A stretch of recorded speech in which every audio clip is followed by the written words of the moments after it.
spine physios there. Fucking. Who's calling me at 1:10 on Saturday, bro? Like, fucking clinic's closed, mate. Is it my mum? I'm just with my fucking mum. I'm getting more hungover as we go, bro. I'm fucking really battling up.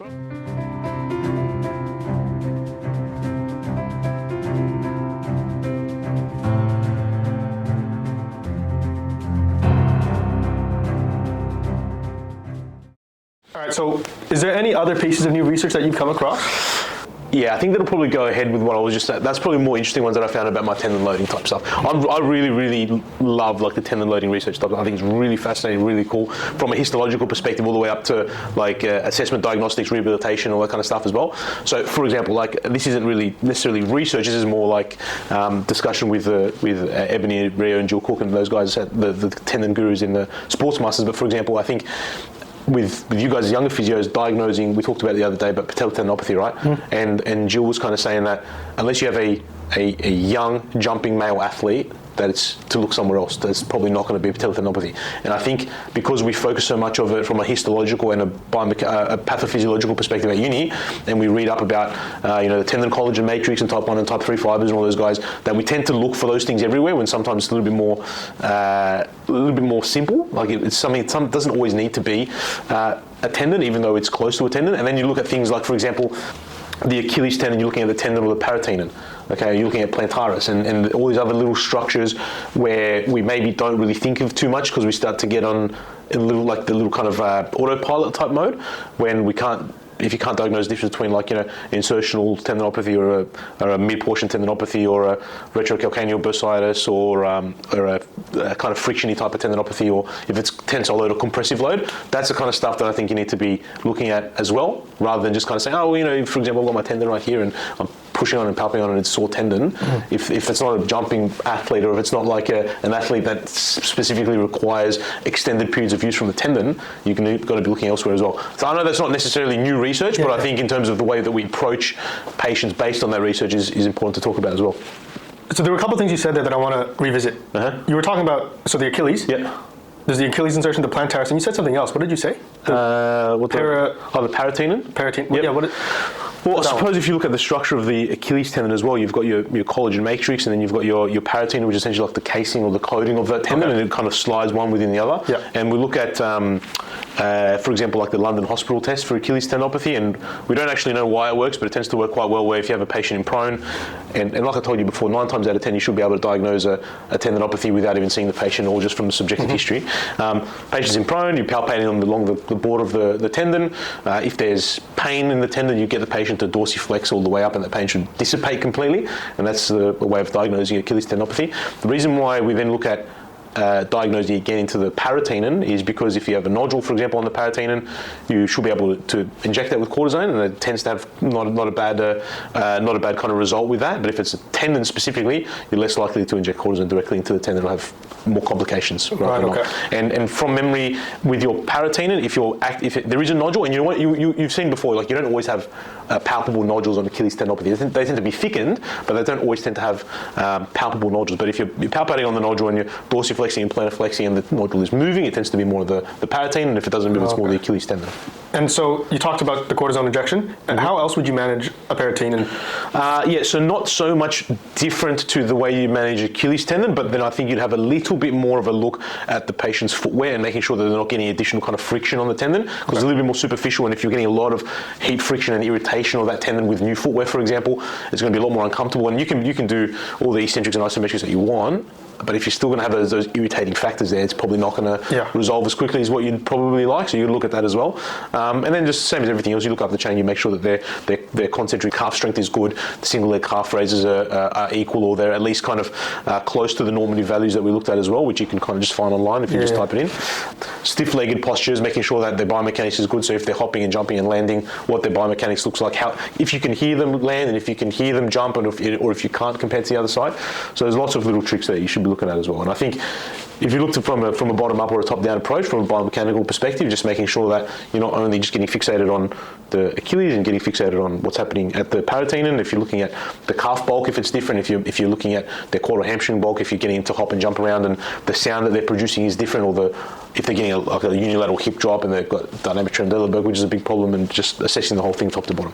The other thing I think with that as well is being aware of the population you're dealing with. So if you've got a mum with Achilles tendinopathy, and you get her to do a bunch of single leg calf raises on a contralateral leg, and she might be able to do 10, and she's going to do 2 on that left one. It's pretty obvious.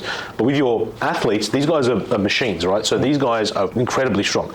So don't just get somebody, if you're looking at dynamic Trendelenburg, to do 3 single leg squats or 3 like little kind of hops in their leg. You're going to have to do this dozens and dozens and scores and hundreds of times, because they're, even in injury, they can still push through it with pain. They can still push through it because they have so much reserve strength there. So just remember as well that when you're dealing with an elite or sub-elite athlete, that these guys are machines, and you're going to have to really push them to see any kind of discrepancy. And a lot of the times these guys, they'll say to you things like, I got through the first half not too bad, and halfway through the second half I started to feel it. That's 60 minutes of work. Yeah. And the first 60 minutes they didn't feel anything. So for you to think that you can just do 10 squats and you're going to reproduce that pain, I think is naive. Okay. So just be tentative about that kind of stuff as well. Yeah. While we're on the topic of Achilles, I came across this research article that's talking about the most common mechanism of injury in an Achilles tear in NBA players.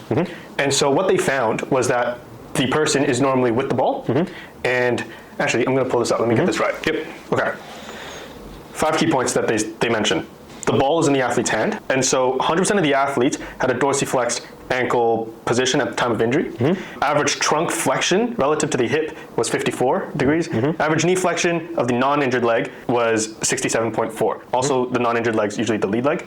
And the most important part that they found was that there was a repetitive sequence of movement leading to the injury. And this sequence of movement is the athlete takes a step back with their injured limb, and this backward step is outside of the base of support, and so then there's no change in the center of mass relative to the base of support. Sure. My question to you is, how do you think this information helps us in our rehab management? I don't think it affects your rehab management in the early or intermediate stages. It definitely affects your management in the late stage and return to sport phase. The reason why is because if you can imagine in your mind, it's essentially you standing, doing like a reverse lunge, almost lifting your lead leg and then pushing back off it forward, right? So if you're in maximum or end of range dorsiflexion, your calf is in a lengthened position, your hip, your body weight is forward, so you're placing a tremendous amount of load through the Achilles irrespective, and then you're trying to contract it quickly to make sure you can then spring off, right? So I think if that's something that is a trend, and that can be proven to be something that's really, really common, obviously in this instance it is, you need to accumulate that and attribute that to your end of stage rehab. The hopping is great, the jumping is great, like the singular calf raises, the load is very, very important, but the positioning is obviously very important as well, and making sure that you actually get players at the back end of their rehab with the ball in their hand and reproducing motions like that. Because when you think about that motion, that's a very, very common movement in basketball. That's not an uncommon movement. So if you've done all this really tremendous work and the player is confident and strong and happy with what they've done, and then you put them back out into a competitive environment where they haven't actually done that movement before, the first time they do it, they're going to freak out, right? And they're going to feel underdone, and they're not going to back themselves. And that's the reason why, I think it's one of the reasons why, where you notice not only in basketball but in lots of sports, a return from Achilles rupture in their first season, most players are terrible in their first year.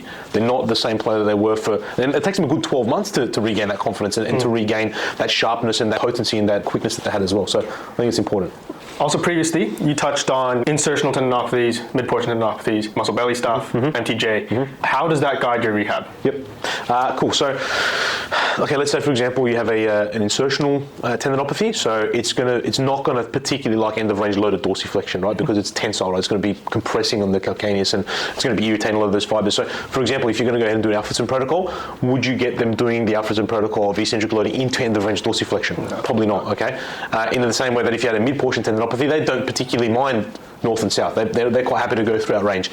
So you'd modify it slightly there as well. And that's the same with if you look at, for example, with your Achilles, with your end stage rehab, okay? Making sure that if you've done your bread and butter stuff first and your basic stuff first, you should be able to have a pretty clear and current and smooth path transition into running. But if they're breaking down somewhere in that kind of return to running phase or ballistic phase, you might have misdiagnosed and you might have got it wrong, and you might need to just revisit it and make sure that the type of loading they're doing and the position they're doing is correct, because it's like I told you before, particularly when you're dealing with elite and sub-elite athletes, again, we're talking about psychology now. There are some athletes that will demand to see the physio and the doctor because of a splinter in the thumb, and there are other guys that will play with, really, really severe injuries and not tell anyone for weeks and weeks on end, and you need to manage those players differently. But in this instance, if you've got a player that's coming back into plyometric or ballistic load and they're not quite right, and you've looked at the biomechanics and the top bottom looks really, really good, but they're still complaining of pain, don't be afraid to peel it all back and start again just for a minute. What would you say is your specialty? Yeah, definitely. I definitely like ACL rehab and hamstring rehab, and return to play, return to running, and return to sport. In those two aspects, for sure. What's something that you would say that most people don't know about ACL rehab? That most people don't know about ACL rehab. There are lots of things that you should know, and I think a lot of young physios don't know in terms of really getting their protocols correct. For example, we talk about early mobilization post ACL reconstruction, right? The complications that can arise if you don't mobilize early, if you don't get your end of range terminal knee extension in the first 6 weeks, where you can develop a cyclopean lesion or some fibroids or something like that, where it's going to anatomically impede on the patient's ability to extend the knee. So if they've got pain early on, which they typically do post-operative, and you're not able to get them to extend the knee, make sure that they take their analgesia and their pain meds before they come to physio, so you can actually push through and make sure that you get that terminal knee extension in the first 6 weeks. Because it's not one of those things where you can just kick the can down the road and get it later. It won't come back later. Okay, and things like that, where unless you're acutely aware of your timeframes and knowing that you have a certain amount of time to achieve this, this, and this, the longer you leave it, the less likely it's going to be to happen. And if you've got a patient who's quite young and has aspirations of achieving big goals, and you've misdiagnosed them, it goes from assuming that they're a public patient, like if they're a public patient, they might wait between 6 and 12 months for surgery. They finally had surgery, they're coming out and doing rehab. You've been lazy for 6 weeks and you haven't actually pushed them to make sure that they can attain that range. And now, instead of them getting back to playing in 9 months' time, they need to have revision surgery, and they might not even have revision surgery straight away because they might need to go on the public waiting list again. Might be another 3 to 6 months. You've wasted another year of their rehab for no reason. Why is it that it doesn't come back? Like, if you don't manage it correctly and they're missing that bit of extension, why is it impossible to get it back? Well, if you look at the example of a cyclops lesion, and it's called a cyclops lesion because on imaging it looks like one eye, it looks like a cyclops. So basically you've got your graft, and if you can imagine that your graft is, I suppose, sticky, if you're getting terminal knee extension, you're able to stretch that graft pretty much all the way. And I'm pretty certain that the most common angle to do reconstructions is between 12 and 14 degrees on like an angle. If the graft is too straight, okay, you've only got a certain amount of graft length, right? If your graft is too straight, it doesn't provide enough, I suppose, kind of sagittal resistance, and it gets really, really tight and stiff. And if it's too angled, you can get what's called graft impingement, and it's a form of post-operative complications where if the angle isn't right, the graft can impinge on other structures inside the knee. If the ACL graft is allowed to be in a flex position for too long and not really straightened all the way up, it can kind of almost fold on itself. Okay, so the mid portion can almost fold on itself a little bit, and that can just kind of adheres and fuse onto itself. In which case, if you've started off with a graft that's maybe 12 centimeters, now you have a graft that's 9 centimeters or 10 centimeters, in which case, how are you going to get end of range extension if the thing that's been measured so precisely to be put in and be a certain degree and a certain angle, certain length, now is not that length anymore? Okay, or it doesn't have that kind of resistance anymore. So that's why those revision surgeries can happen a lot. How do you distinguish between just normal post-op pain versus pain that actually has something to do with something going on in the knee? Pain should get better every day. Okay, on average. Okay. You're gonna have bad days, obviously, but you wouldn't expect, for example, a post-op ACL patient to come in and have the same level of pain for 3 weeks. It just doesn't happen. And some of them, you know what's funny? I would probably say the majority of patients, if we're looking back at ACL, will typically tell the same story when you ask about analgesia. And they'll say, Franco, I took my endone for 2-3 days, and after that I haven't really needed it, I've just got a whole box at home that just sits there. So that's pretty normal. And that's another thing that you look for, is not only the level of pain, but the level of analgesia they're taking. So if you've got a patient that's been taking tramadol and endone and all these kinds of stuff and oxys for weeks and weeks and weeks, that's not good. That's a disaster. Because especially with opioids and oxys, like you think like drug dependency is a massive problem, which in Australia, thankfully, we don't have as much of a problem in the US and other places. But if a patient's pain is staying the same and they're still taking the same amount of analgesia after 2 to 3 weeks, there's something wrong there. Yeah. Okay, that's when we need to go back and have a chat with the surgeon and find out what's going on. Any other more common case studies that you've come across? Yep. I'll give you an example. So this is just an example for your young physios as well, just to not always believe what is presented to you, and to make sure you always do your own due diligence. So this is years ago, I had an old lady come in. She was about maybe 75, 80 years old, non-weight bearing. She actually come in with her daughter and her son-in-law that carried her in.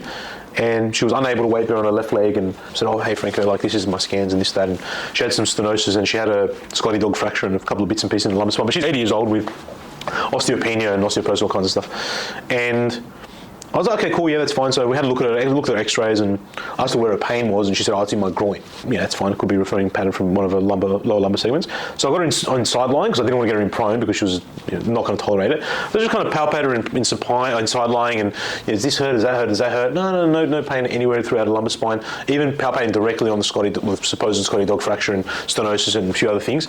And then I had a bit of a look at lumbar spine movement, the best that I could with her being non-weight bearing on one leg. No pain in the lumbar spine at all anywhere. No radicular pain, no symptoms, nothing. And then I asked her to palpate or to kind of point to me where that pain was again. And she again said groin. I tried to do a Faber-Fadder test. She didn't tolerate that very well at all. And I was pretty much convinced at this stage that the pain was not stemming from her lumbar spine. I didn't even treat her. I basically just told her, I organised a wheelchair for her, and I just told her daughter and son-in-law to get a plain radiograph of her hip, come back with a pubic rammer fracture. Okay, so and the mechanism was really bizarre. She was kind of just walking up the stairs and she turned and pulled herself up and she had instant pain. So it's not like it was a weight bearing problem, but the fact that she wasn't weight bearing and the fact that her pain wasn't in the lumbar spine and not even in a referring pattern made me very suspicious, and I sent off for another plain radiograph, in which case she had the pubic rammer fracture. And why it's important is because she ended up being, I don't think she ended up having an ORIF, but she was non-weight bearing for I think 6 or 8 weeks, and they reviewed it, and I think she healed up like relatively okay, and I don't think she ended up having an ORIF. But the moral of the story is, if I just kind of assumed, yeah, it's definitely lumbar spine because that's what the doctor told me and that's what the images told me, I would just forced her to weight bear, and I would have made it a lot worse, and then she would have needed surgery, and who knows if she would have come out of it, you know what I mean? So just a good example of just, definitely take information from other people, particularly your other GPs and specialists and other physios, but also use your own brain and your own mind when you're trying to diagnose and assess things. Yeah. When do you push them through pain and when do you not? What determines that line for you? Good. I think if delivering an outcome in a time-sensitive space is dependent on you pushing them through pain, you have to push them through pain. If it's time-sensitive. So you're looking at knee replacement, for example. Like, you need to get that range back, bro, ASAP, 12 weeks. Less than 12 weeks if you can. If you don't get it back, same type of thing. Adhesion, scar tissue, revision surgery, disaster. So that's dependent on how much you push them, right? If there are other things where, you've got a patient who has a full thickness rotator cuff tear and adhesive capsular, not even adhesive cap, they've got bursitis impingement and they're going for a cortisone and they're probably going to have a supraspinatus reco and they're 75 years old or 70 years old or whatever. Why do you need to push them any further if they're going to have surgery anyway? So there are all these other extenuating factors that are going to help you decide when you're going to push them or you're not. When's the last time you had a patient come in and say that they had a low pain tolerance? Fucking never. Because every patient tells you the same dumb story of, I have such a high pain tolerance. My pain tolerance is through the roof. If you have such a high pain tolerance, why are you here? You shouldn't be here. You should be at home just doing whatever you want to do. But the fact of the matter is that we always tend to overestimate ourselves, right? So when a patient comes in, I think it's about also not kind of downplaying their pain. Like, recognize and understand and show them that you understand that they're in pain, and don't diminish the level of pain that they're in. But at the same time, you need to make them aware that pain is not necessarily always damage. Pain is basically your body's way of saying, hey, this kind of sucks, can we address this and see what's going on? It's not always a way of diagnosing severe problems. So the way that I explain pain to patients when we look at intensity is because patients often will think that if something's really, really painful, it must be really, really bad. But I've asked patients, have you had a splinter before? Have you had a paper cut before? Have you had a pebble in your shoe before? They're not serious problems, but they're very uncomfortable. You get a splinter in the wrong spot, you get a pebble in your shoe, and you walk on it for a little bit. It's very, very painful.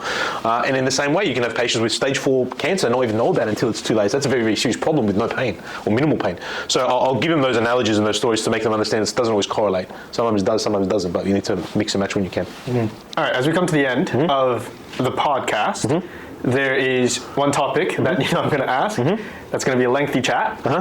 It's the myofascial sling. Yes. I've heard it repeated a couple times here at placements, and I don't think I've actually heard that term used before. So could you explain to me, what is it?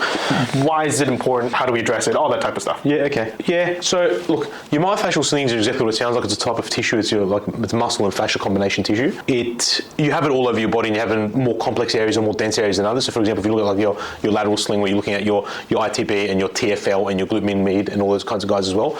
And the role of your myofascial sling, I almost tend to think of it as an extended web of tendon. So your fascia and these guys need to be stiff. They need to be tight. It's almost like, I don't know if I think this is a pretty good analogy, but I don't know if you've seen like powerlifters like deadlifting really heavy weight and then they put on their deadlifting suit and they get like another 10 or 15 kilos out of it because of the tensile force and compressive force that they're getting inside the not the fascia, but you've got your suit behaving as fascia almost. You don't want tendon to be loose. It needs to be stiff. You don't want fascia to be loose. It needs to be stiff. It's pliancy, right? It's almost like a little tiny baby springs everywhere. So for me, in my opinion, when you look at, and again, I think this is now starting to become common knowledge, but you can't lengthen ITB, you can't lengthen fascia, right? You can desensitize it. I think you can, for a very short period of time, reduce how much nociception that it's able to perceive based on the type of pressure you apply and that kind of stuff. And we look at slings. So you look at, for example, the anterior and posterior aspect of your pelvis, right? So nutation, counter nutation, anterior pelvic tilt, posterior pelvic tilt. Where if you've got tightness on one side, you might have weakness on the other side, or looseness on one side, weakness on the other side. I think these things get taken out of context. I think they're kind of over complicated. If you've got something that's tight, loosen it. If you've got something that's weak, strengthen it. Okay. Combine them and make sure that you're not getting one more than the other. I don't think you need to necessarily go through like a ton of fascia release and you need to do heaps of dry needling acupuncture. You need to do all this type of taping to offload something. Great, they have their place. I think they're all one percenters, but I think at the end of the day, if you keep things very, very simple, strengthen what's weak and loosen what's tight, or tighten what's loose if you need to as well, is much more important. So it's wrong terminology, but when people say the fascia's tight, what does that mean? I don't know. I think if you're saying fascia is tight, you're saying that because you're trying to get your patient to buy into what you're doing. So I don't think you're necessarily lying to your patient, but I think you're trying to tell them what they think is happening so they can get on board with what you're doing. Or you actually don't know what you're doing. Like you actually think that fascia is too tight, you need to loosen the fascia, in which case you should be desensitizing fascia rather than loosening or strengthening something else. Yeah. Yeah, I definitely think it's a misnomer, but there are lots of misnomers in our field. Like you look at sports hernia, which is, it's not a hernia, there's no herniation of any tissue, but you've got terms like sports hernia, athletic pubalgia, sportsman's groin, like all these kinds of terms for something that is really a multifactorial thing where there's no actual herniation occurring, right? So I think it's a matter of continuing to educate yourself and reading up and making sure that you're up to date with the current standards of the terminology that we're using as well. If you look at the DOA agreement, so they had it actually addresses this exact thing. They had the DOA agreement, which basically was, I think it was like 25 or 30 people in the sports field, which consisted of physios, sports doctors, sports physicians, surgeons, and a couple other guys. And basically, they had this meeting, and it was a consensus meeting, right? And basically, it was all these guys from all these different areas, so from Denmark, the UK, Australia, Canada, US, whatever, Brazil. And they basically said, okay, guys, well, we're all talking about the same thing. We're all using different words to describe the same thing. We're losing efficiency, we're losing the ability to communicate with each other because we're all talking about the same group of things, but with different words. And that's what I'm talking about, your sports hernia, athletic pubalgia, etc. So then they come up with, rather than using all those different terms, they said, cool, we're going to just centralize everything and just use 4 terms relating to groin pain, right? So they come up with adductor-related groin pain, pubic-related groin pain, I think it was like iliopsoas, like hip flexor-related groin pain. Then they had like a separate one, which was like hip-related groin pain. Basically, like the whole purpose of doing it was describing what are we going to now call these guys. So anytime that a patient has pain in the adductor, we're not going to say sportsman's hernia, we're not going to say even adductor strain or adductor pain, we're just going to say adductor-related groin pain. And that way we all have the consensus and we know that when somebody mentions this in an article, this is what they're referring to, okay? Or like psoas-related groin pain, right? So if somebody has pain over the psoas, there's pain on palpation, and there's no pain in the adductor, or there's no pain in, then we're going to call it psoas-related groin pain, and that's the terminology we're going to use, right? So going back to your question, when there are people that are saying, like, fascia's tight, or this is loose, or whatever, fine, but I think you need to look at the general population and make sure that we're all using the same terminology. So stuff like that I try to steer away from for sure. Okay. So when we see therapists massaging through the backs and saying they're hitting the myofascia, really they're just desensitizing it. Is that correct? I think you're going to get a different answer depending who you ask. So, but it's the same with anything. It's the same with PIVMs and PAVMs, right? Like the Maitland technique, all these guys. Like, we're all doing a similar thing, but everyone has their own philosophy as to why it works. We still don't know exactly why it works. Like, why does it feel good after you do a bit of soft tissue on somebody's glute, their back feels better, right? Like, everyone's going to have, and I don't think there's anyone that's completely right or completely wrong. I think you can take portions and bits and pieces from all these different kind of guys that have their own philosophies, but I don't think there's anyone that can say, oh, this lumbar spine feels better because I did a performance release because of X. You know what I mean? Like, and that's the same with the myofascial guides as well. I'm not saying it's wrong. You can probably get good results out of it. I do it all the time. I do heaps of soft tissue. I love manual therapy. I do a lot of it. is there one specific reason why it works? No, I don't think so. Talking to some of the supervisors here that do the back, I was told that it's kind of like an X shape. Correct. What does that indicate for us clinically? Yeah, again, it's complicated. I think do you guys have wet labs at uni? Like, do you go in the wet labs? Not. No? So when you go into like we did at uni, when you go into your wet labs and you can see the cadavers that you're dealing with, the size and the thickness and the shape of some of these tissues are incredible. So your lateral fascia, like your ITB and the fascia from your ilium, it can be that thick, bro. So it's almost like 10 or 15 or 20 sheets of paper. That's very thick, right? So you look at what's happening maybe in your back, so up T-spine, lumbar spine, you can make the argument and say, okay, well, they've got tightness of his lower left lumbar fascia, in which case his right shoulder is then kind of retracting a little bit. But I think this is more of an art, right? Because if you want to see that as a clinician, you're going to see that. If you have somebody else that's more like more into their rib mobs and more into their costal type stuff, they're going to say he's got sticky ribs, he's going to upslope or downslope of this or that. Whatever your philosophy is, you're going to see it. If you can treat it well and you get results, I don't care. It doesn't matter. You're getting results. It's great. From that perspective, if you want to know a lot more about the fascial slings, you're going to have to ask somebody that's their philosophy. Because for me, I don't really ascribe to it, to be quite honest, that much. Okay. Yeah. All right, last question before we go, Franco. Yes. One person that you think will be really good on the podcast, but before you answer, you got to help me get in touch with that person. That's fine. I can definitely do that. It'd be two people. Okay. One is, remember before we were saying about how there are some physios and students that are just like naturally like gifted, like just switched on, like really super smart. So my mate Gemma Vale, that I did sports masters with, she's just finished it now. I've got one more subject to do, but she is one of the physios at the GWS Nepal. She's been there for a very long time, and she's just a brainiac, bro. Like, I don't think in my entire career of all the degrees we've done in exams, I think I've beaten her in maybe one exam, ever. And she's a freak, so she's really, really great. She's super lovely, like really kind, just like really nice to talk to, and very generous with her knowledge. So she'll be great to speak to as well. So I can hook you up with her. And my other good mate Nilesh that I mentioned before, who is the physio up at the Knights. He was GWS AFL for many, many years, and he is really brilliant as well. So I think he's a really good character to talk to about the combination between MSK and organising your time and organising yourself with elite sports, because he's been around it forever, and he's fantastic at it, and he's got a lot of good connections as well. So that'd be my two guys. Awesome. All right. Franco, thanks for the time. Justin, appreciate it, mate. Thank you. All right, that's a wrap for today. Thanks, guys. Thank you.